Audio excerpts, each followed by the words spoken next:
What's up, y'all? This is your boy Brooklyn Streets 993 Brooklyn Media, and today, man, I have a special guest in the building. I got comedian and actor London Brown. How you doing, man? Hey man, peace and blessings, man. Everything is everything, bro. Man, everything is everything, and so for one, I appreciate you for coming on the platform. Now, we know you're one of the stars. Your Uncle Marvin on Power, Raising Kanan, and this is season 4. But before we get into that, man, I want to ask you. I follow you on socials, and I be seeing your white tea talks, man. So I just want to get into the little comedy side real quick. The things that you talk about on those white tea talks, is that stuff that you really be going through, or is that just like off the dome every day? Let me just get this off my chest real quick. No, you know what? Sometimes I get asked questions. So people just want to know my perspective on it or my angle on it. So I'll answer them in truth. But I really, honestly, man, I'm just coming when I share those things, man, I'm speaking from the guy's angle.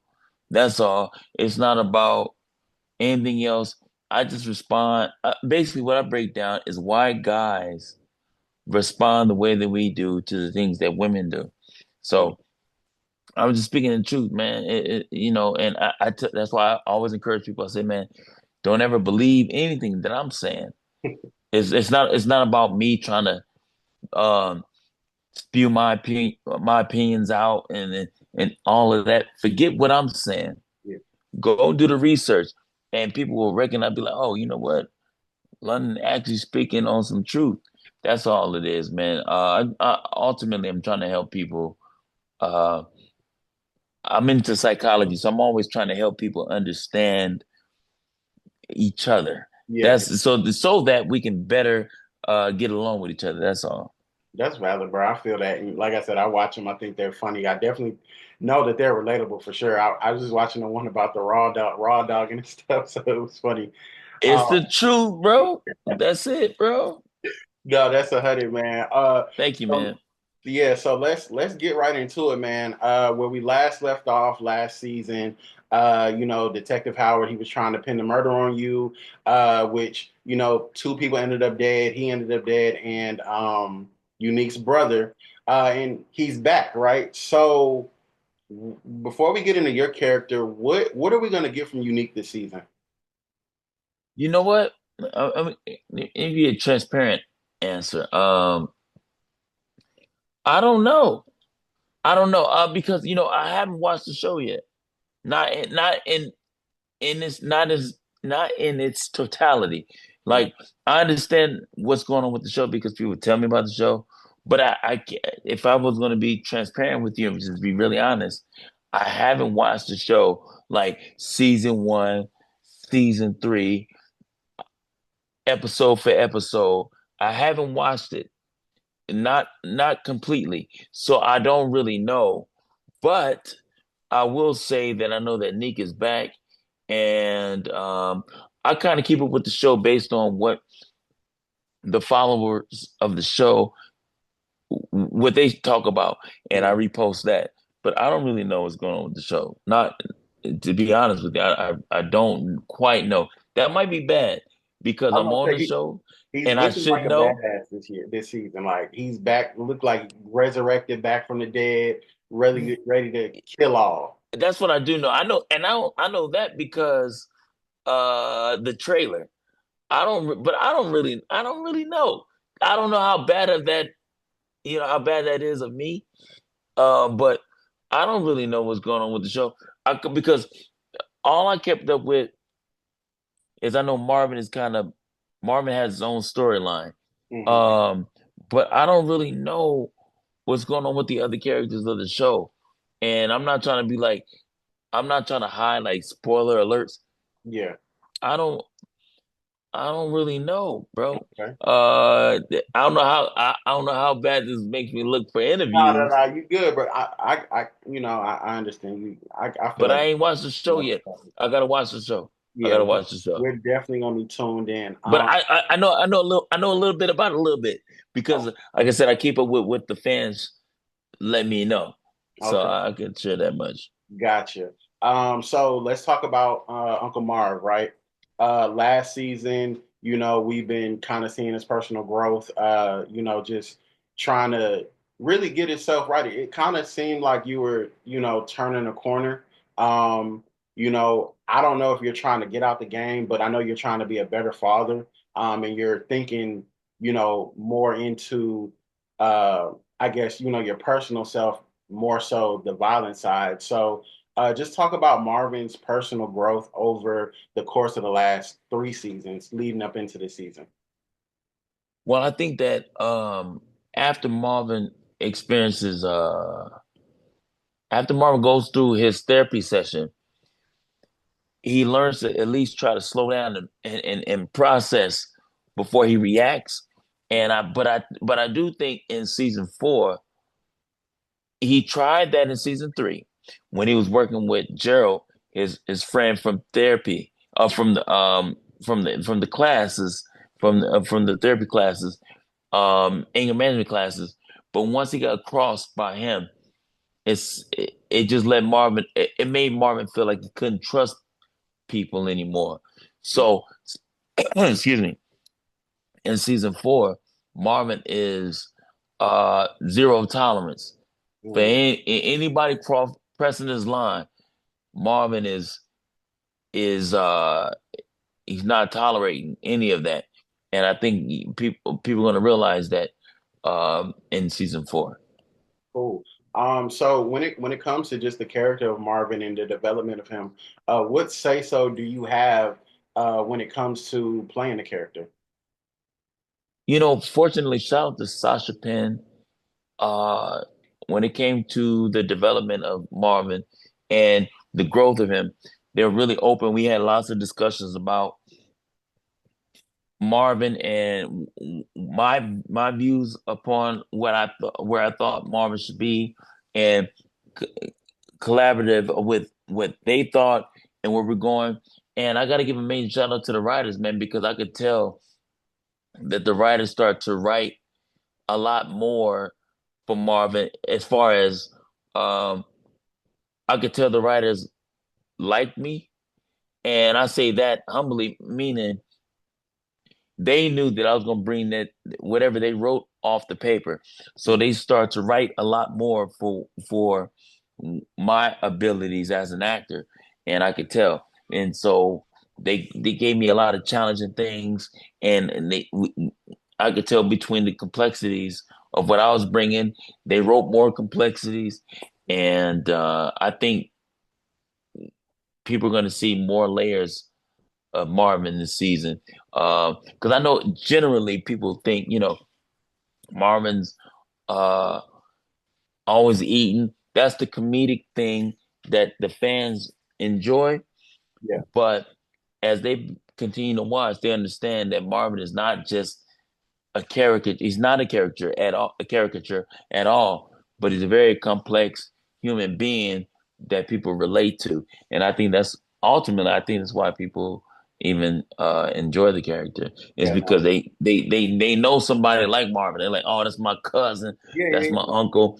They connect. Marvin is the kind of uncle that you don't know him, but you want to invite him to the cookout. Yeah, So 100%. Definitely meet yeah. at the cookout. So where do you think your character will fit in the whole development process of the Raising Kanan story in the end? You know what? Marvin is the kind of guy that's going to tie up a lot of loose ends within his storyline. Meaning, meaning, people trying to figure out what's going on with the story. As far as I'll put it this way: in season 4, we understand. I think we have more in depth knowledge about why Marvin is the way that he is. We're going to some family stuff, some some childhood stuff that is going to help the audience connect dots as far as the whole storyline of why uh, he is the way that he is, but also it sews up a lot of loose ends for the Raising Kanan storyline. Cool, yeah, because that was going to be another question because I don't think we ever really saw kind of his backstory as to why he is the way he is. So I think opening that up to The fans definitely gives a great insight as to why the character is the way he is. Yeah. Now, when we talk about just the dynamic of the cast, it's like you guys are legit a real family. That goes through its ups and downs. So how has just the dynamic of the cast changed over the years with you guys working on this show, Raising Game? For me, I didn't audition with anybody. So when I met everyone, it was on set. That's why in season one, people asked me about how was it for me to play that scene with jukebox, the domestic violence scene in season one. What I did as an actor, I didn't hang out with her. You know, she later knew that I had love for her, but season one, I didn't hang out with her. I wasn't really socializing necessarily with the cast. Um, but when we did connect, we connect because I'm a cool person, and Patina Miller, Makai, and everybody else. If you cool, we cool. If you cool, I'm cool. Mhm. So we just connected on some professionalism, and we're gonna work and show up to set ready to go. But with Jukebox, I didn't necessarily socialize with her. I didn't talk to her, and until after we did that scene, and I just wanted to play it in truth. I got nothing but love for her and everybody else. Um, so to your question, the cast, it was good vibes, man. Generally, we my whole thing was I just wanted to show up prepared so that when they show up prepared, I could bring what I needed to bring so to give them what they needed to perform the scene, and they did the same thing for me, which is they showed up prepared so that I can get what I needed from them. Because we as actors, we draw from each other, to connect to the truth. And so I wanted to show up and be present, and the other actors showed up to be present. So I think the audience is going to see that and understand that, hey, we just try to put our best foot forward, be professional, good vibes, leave the outside troubles outside, and and show up. Cool. How badass is Kanan this season?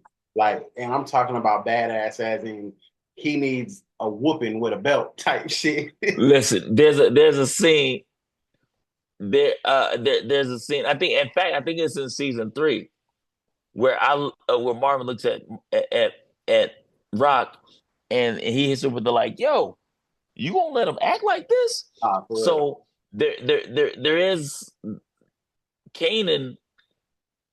Kanan is because this is the thing that the audience doesn't understand is that in season one we got a lot of not a lot, but the audience didn't quite understand. They said we got a lot of flack because the audience is like, yo, the show started off slow and you need to pick it up. It was important as storytellers. I'm saying as a part of that, but for the writers, they developed the story in a very organic way so that the audience can be connected emotionally and invested into the characters so that when we got to season three, season four, they really feel something in their hearts for these characters. So, to your question, not to be verbose about this, but to your question, when the audience sees Kanan, they gon' the audience is gonna want to pull a belt out for Kanan because he cutting up the audience, Yeah, but we that know. we had to develop the story. I'm saying we humbly, but the writers had to write these sequences out so that by the time you get to season four, you're gonna see Kanan go from. If you watch season one Yeah. of Raising Kanan, there was a scene where Marvin crashes a vehicle goes into the trap house Mm-hmm. and stops somebody from putting Kanan down. Yep. Yep. Kanan um, vomited because just of the sight of what was going on around the catastrophe that was going on. Mm-hmm. Kanan goes from that. Shout out to Makai. Shout out to Makai Kurt's doing an incredible job in carrying the show humbly. I'm glad to be a part of, working with this young brother, talented brother. So in season one, he's vomiting and all that stuff. He can't even understand the sight of blood. He ain't even ready for that. Right. But by the time you get to season four, It's cold blooded. the way Makai plays it, ugh. The audience is going to want to check him because he's growing into that Kanan that people are familiar with Mm-hmm. in the original Power series. So man, shout out to Makai for holding it down. But like I said, Marvin Marvin. If you guys keep watching the show, you're gonna see how Marvin feels the same way that the audience feels, which is he need to be checked Yeah. and he need to be, So I don't want to give too much away, Okay. but the audience is gonna really see the development of Kanan, of Makai, how he develops Kanan in a way that we say, oh man, Kanan's getting reckless, Bro. but he's still playing the humanity, or not humanity. He's still playing not humanity. He's still playing the personal side of Kanan that we say, oh man, like yo, what's going on? But when the audience sees the dynamic between why he is becoming the way that he is and the role that that Rock plays in his life, Mm-hmm. you say, oh, okay, maybe he's not just a reckless kid. He's in an environment that's causing him to respond the way that he's responding. Yep. Yep. Because like if we being honest, she kind of played into the reason why he is who he is, and it's kind of like she's mad at herself because Come on, bro. she That's didn't what I'm put him saying. in that But position. see, but if you notice in season one, everyone was like, yeah, queen, the queen, and she running the business and she's the. I'm like, but hold on. She was It's exposing him. I'm like, if you pay attention, Rock is low key like Pepper Tin, not Pepper Tin. A puppeteer, yeah, like Pinocchio. Mm-hmm. She's kind of on that, Yep. controlling all the situation. But the audience, but they kind of find out, and that's why shout out to Sasha Penn and the team of writers. As the audience follows the show, Pepper Tin. As the audience follows the show, they realize Marvin's just not the guy that's snacking and Rock. Everybody has a twist as far as on the character development because everybody thought that Rock was just a strong leader and alpha female. I got that, and like just in the same way they thought that Marvin was just eating and irresponsible. Watch the show, and you start to see, oh shoot, there's some other layers to these characters. There's Mm-hmm. some plot twists, and you realize that Rock is kind of manipulating all of this. Yep. And so that's the cool thing about the show. Shout out to Sasha Penn and the writers, man. Cool. And a couple more questions, man. So when we get into the whole power versus everything, right? It seems like there's always this rivalry when it comes to these power shows, and not so much as Raising Kanan. Seems like you guys stand clear of it, but there's the whole BMF versus Ghost thing. Um, so are you guys ever worried, or do you personally ever worry about um either saying the wrong thing and 50 Cent might pull the plug on the show? To be honest with you, man. As far as me, I'm always positive vibes. Mhm. Shout out to my boy Da Vinci. That was part of BMF. He and I are people don't know this, but he and I are part of a scholarship program. Shout out to NCRF, National College Resources Foundation.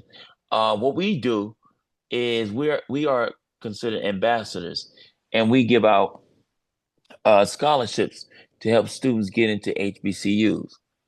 So I'm saying that to say, in general, it's nothing but love coming from London. Yeah. You know, I want BMF to do well. Whatever 50 got going on, that's keeping black people employed and all that good stuff. Hey man, do well. I don't feel no type of way. Um, and I champion positivity on those vibes. So I'm like, yo, and so whatever messages, I don't even keep them all the way. I don't, Yeah. like I said, I ain't watched Raising Kanan, so but I have watched some episodes and some seasons of BMF to support the bros that's working over there, and the other powers. I've since kept up, try to keep up with them as much as I can. Shout out to Meth. I think he just won NAACP award. Shout out to Mary and everybody else that's involved with the Power Series. I'm just glad to be a part. Right. So in general, I try to keep, I try to champion and support.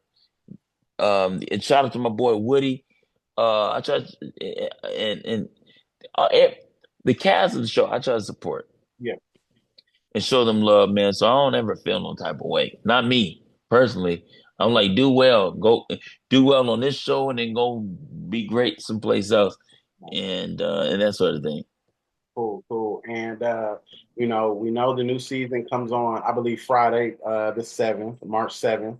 Um, do we have any special cameos, anything we can look forward to that you can let people know before we go ahead and head off? You know what? And this is the truth. Because I haven't watched the show in its entirety, and because Marvin has his own storyline, I don't know about all the cameos. In fact, last season when I found out Ty Dolla Sign, I think Ty Dolla Sign, I think what Ty, I think Ty Dolla Sign was in the last one, or Ty Dolla Sign might be in a new one. I don't know if he's in the old in the last season, or he might be in a new one. I can't. I'm confused. But I heard about Ty Dolla Sign. I don't know, bro. So I'm because people think that I'm like trying to like protect the show and like, hey, look, hey, man, tell us about the show. What's on the show? I'm like, I don't know. They we don't know about the show like that because between, I mean, this is the truth. Here's the honest answer. Even if I shot a show, well, let's say, if I shot a show, I shot a scene with Chris Brown. If I shot a show, I shot a scene with Chris Brown. First, I ain't seen it. Two, between the edit, they might edit the scene out with Chris Brown and put something else. We don't know.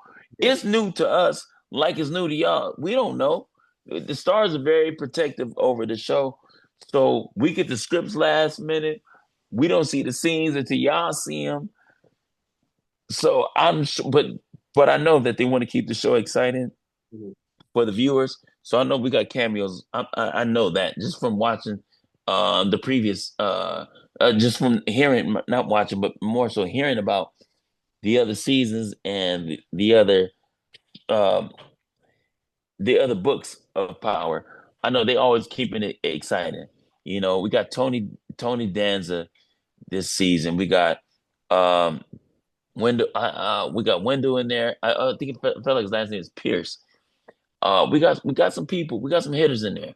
So it's definitely going down. We're not going. It's definitely it's gonna be worth the wait. Okay. I know it's been a minute. I know it's been a minute, but it's going down for sure. So we already know. So London, we appreciate you for stopping through Streets 993 Brooklyn Media. This is your boy Brooklyn, my boy London Brown signing out. Peace to you, brother.